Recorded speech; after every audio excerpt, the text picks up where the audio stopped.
Il y a aussi le thème de la colère sur lequel tu nous fais travailler assez souvent. Déjà, pourquoi et quelle distinction tu fais avec la rage et la furie, je crois?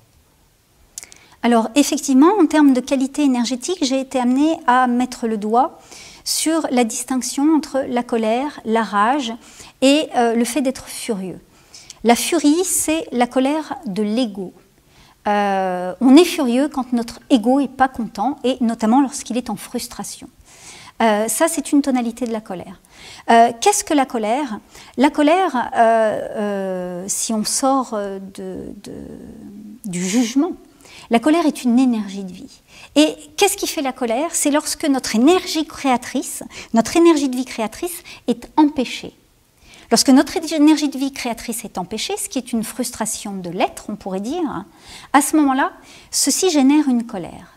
Donc la colère est sous-tendue par une énergie de vie extrêmement forte et extrêmement constructive, puisque c'est notre énergie créatrice. De ce fait, travailler sur la colère revient à libérer notre énergie de vie. C'est absolument essentiel. Lorsque l'expression de la colère n'a pas pu se faire, pour plusieurs raisons, censure personnelle, censure sociale, cette énergie est refoulée. Je refoule mes colères. Que devient cette énergie qui est constructive? Donc l'énergie de la colère est une énergie constructive, elle est cohérente. Cette énergie s'inverse en polarité et elle devient la rage, ce que j'ai appelé la rage. Donc, et cette rage, parce que sa polarité est inversée, devient destructive, involutive et dommageable. Dommageable pour la santé individuelle, dommageable pour la santé collective, et ça devient une affaire d'écologie. Travailler sur ces colères, c'est une affaire d'écologie. Pourquoi? Parce que nous produisons, nous sommes des transformateurs d'énergie, et par notre système mental et émotionnel, nous transformons l'énergie de vie. Lorsqu'un collectif est en colère, ça fait comme l'évaporation crée des nuages. Ça fait des nuages de colère. C'est ce que j'appelle une énergie collective. Une énergie collective, voilà, qui est de la nature de la rage, c'est-à-dire une énergie de colère qui ne s'est pas libérée.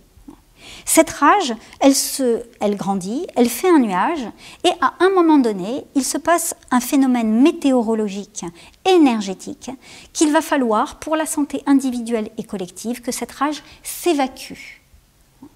Et à ce moment-là, comment elle s'évacue? Lorsqu'il s'agit de la dynamique collective, elle s'évacue par un paratonnerre, c'est-à-dire un individu qui va être le paratonnerre de toute cette énergie collective dont nous sommes responsables et dont nous sommes créateurs, et il va se passer un drame. Donc ça donne des drames, comme il s'est passé à Toulouse, un gamin qui va avoir cette sensibilité, qui va faire paratonnerre, qui va prendre une mitraillette et qui va zigouiller des enfants dans la rue, ou qui va faire... Voilà. Et ça c'est notre actualité en fait. Il est important maintenant qu'on fasse le lien entre la conscience, l'énergie et ce qui nous arrive en fait. Ce qui nous arrive est le fruit de ce que nous produisons et dont nous sommes tout un chacun responsables. Il est très facile de considérer que cet acte barbare a été commis par comment dire, un détraqué. Oui, voilà, par quelqu'un. Mais nous sommes autant responsables en fait. Ouais. Autant responsables. Ça, c'est très important.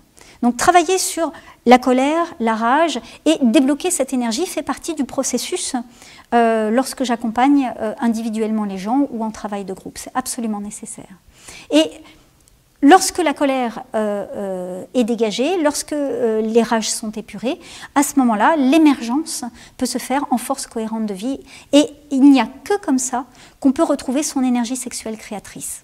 Sinon, elle est bridée, et elle devient involuée.